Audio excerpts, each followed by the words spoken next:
업무 시간 중에 스마트폰을 하거나 인터넷 쇼핑하는 그런 집중하지 않는 직원들, 또 지각을 밥 먹듯이 하고 갑작스럽게 결근하고 이렇게 근태불량한 직원들, 맡은 업무에 대해서 이해도도 부족하고 소극적이고 수동적이고 이렇게 지속적으로 낮은 성과를 보이는 직원들, 이런 직원들과 함께 일하는 리더의 입장에서는 정말 답답하고 해결책을 빨리 찾고 싶으실 텐데요. 어떤 조직이든 아까 말씀드린 직원들 한 명쯤은 있습니다. 조직 관리를 해야 되는 리더의 입장에서 그러면 이런 직원들은 어떻게 대해야 될까요? 흔한 말로 쓴소리가 필요한 시점이죠.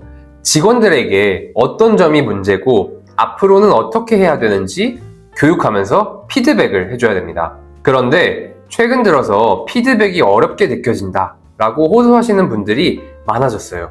며칠 전 만난 한 대표님도 직원들에게 부정적인 피드백을 하는 것에 대해서 부담스럽다면서 어떻게 해야 되느냐라고 여쭤보시더라고요. 직원들이 더 잘 됐으면 하는 마음에서 피드백을 해줘도 얼굴 표정에 듣기 싫어하는 표정이 드러난다거나 뒤에서 싫은 소리 하는 꼰대다 라고 직원들끼리 험담을 하는 것 같다면서 피드백 자체를 못하겠다 이렇게 말씀하시더라고요. 아무리 얼굴 붉히면서 열심히 이야기해봐도 바뀌는 건 잠깐뿐이고 똑같은 문제가 지속적으로 발생하니까 이런 피드백 자체가 너무 소모적이다 이렇게 말씀하시기도 했습니다. 아마 MZ세대 직원들이 조직에 물밀듯이 들어오게 되면서 이렇게 피드백을 하는 것이 더 어렵게 느껴질 텐데요. 직원들에게 쓴소리하는 거, 피드백하는 것을 어떻게 해야 될지 모르겠다 하시는 여러분들을 위해서 오늘은 피드백 제대로 하는 방법을 소개해 드리겠습니다. 먼저 피드백이 왜 어려울까요? 리더들이 피드백을 부담스럽게 생각하는 이유는 혹시나 직원들과의 관계가 틀어져 버리면 어떡하지? 이런 우려와 걱정 때문입니다. 괜히 부족한 부분에 대해 이야기했다가 직원이 부정적으로 받아들여 버리면 앞으로 함께 일해야 되는데 너무 껄끄럽잖아요. 계속 같은 사무실에서 얼굴 보고 같이 일하고 해야 되는데 괜히 감정적으로 엮이고 싶지가 않은 거죠. 자, 그러면 피드백을 해주면서도 직원들과 좋은 관계를 유지하는 방법은 없을까요? 글로벌 리더들의 멘토이자 전 세계 최고의 리더십 대가라고 불리는 존 맥스웰은 배려와 솔직함을 활용하라고 합니다. 만약 듣는 사람에 대한 배려가 없이 피드백을 한다면, 그러니까 있는 그대로 거칠게 표현하는 피드백이라면 그게 설령 사실이라고 할지라도 피드백이 아니라 비난이라고 인식하기가 쉽습니다. 직원의 발전을 위하는 마음에서 해준 좋은 피드백이어도 직원이 피드백을 수용하지 않을 가능성이 굉장히 높죠. 그렇다면 솔직함이 부족한 피드백은 어떨까요? 직원이 문제의 핵심을 명확하게 이해를 못할 겁니다. 아무래도 직원의 마음을 좀 배려하고 싶어서 이렇게 저렇게 둘러가면서 이야기를 하다 보니 문제의 논점이 흐려질 수밖에 없기 때문이죠. 이렇게 배려나 솔직함이 하나라도 부족하다면 내 시간을 쓰고 에너지를 쓰고 그렇게 피드백을 해준다고 하더라도 효과를 보기가 어려울 겁니다. 그렇다면 어떻게 배려와 솔직함을 모두 잡는 피드백을 할 수 있을지 3단계를 통해서 제가 설명드리겠습니다. 자, 첫 번째인데요. 직원 최우선 중심의 사고. 직원에게 쓴소리를 하기에 앞서서 가장 필요한 건 직원 최우선 중심의 마인드를 전달하는 겁니다. 부정적 피드백의 목적이 조직과 리더의 이익 때문이 아니라 바로 너의 성장을 위해서, 너의 성장을 돕기 위해서 하는 것임을 전하는 거죠. 제가 회사를 다니던 시절에도 피드백을 기분 나쁘지 않게 해주던 선배가 있었는데요. 이상하게 그 선배가 지적하는 쓴소리는 납득도 되고 다음에는 나는 그럼 그런 실수 안 해야겠다 이렇게 스스로 반성을 하게 되더라고요. 지금 돌이켜보면 그 선배의 피드백 비결이 바로 너의 성장을 진심으로 응원해 라는 직원 최우선 중심의 사고였다는 겁니다. 늘 제 커리어를 함께 생각해줬고요. 제 직무 역량을 강화하는 방법을 진심으로 조언해줬습니다. 그러니까 저를 진심으로 위하고 돕는 선배였던 거죠. 이런 제 경험처럼 진심으로 직원을 위한 피드백을 해야 비로소 직원들도 마음의 문을 열고 여러분들의 이야기를 들어줄 겁니다. 두 번째는 문제를 있는 그대로 이야기하는 겁니다.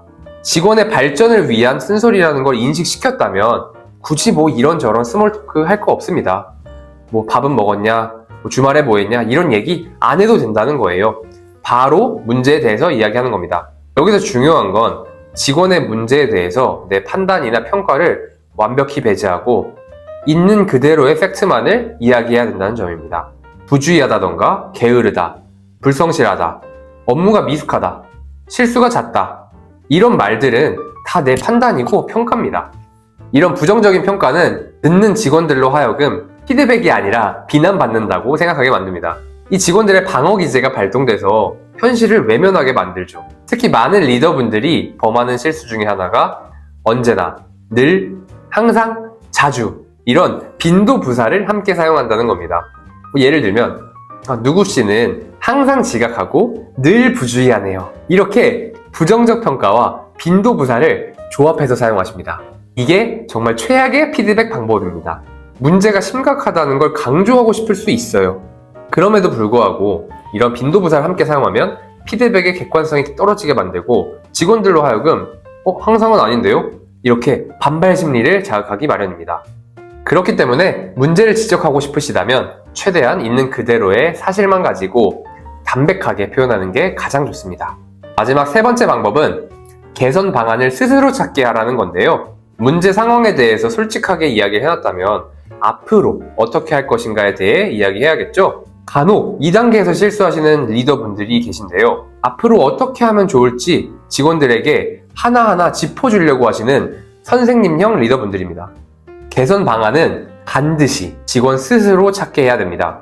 리더가 개선 방안을 말하게 되면 지시가 되는 거고요. 직원이 개선 방안을 말하면 약속이 되는 겁니다. 직원이 스스로 개선 방안을 도출해내야 실제로 행동이 변화할 가능성도 높고 피드백 자체에 대한 경험도 좋아집니다.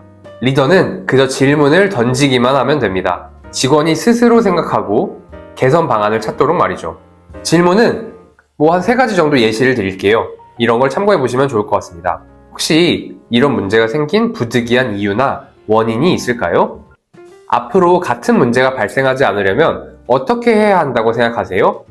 개선 방안을 실천하기 위해서 지금 당장 할 수 있는 작은 일은 뭔가요?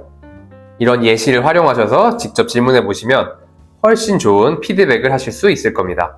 자, 이렇게 오늘은 조직 관리에 있어서 꼭 필요한 쓴소리, 피드백하는 방법에 대해서 알아봤습니다. 꼭 해야 되는데 선뜻하기 어려운 피드백, 배려와 솔직함을 갖춘다면 우호적인 관계를 유지하면서도 피드백할 수 있다. 이렇게 말씀드렸습니다.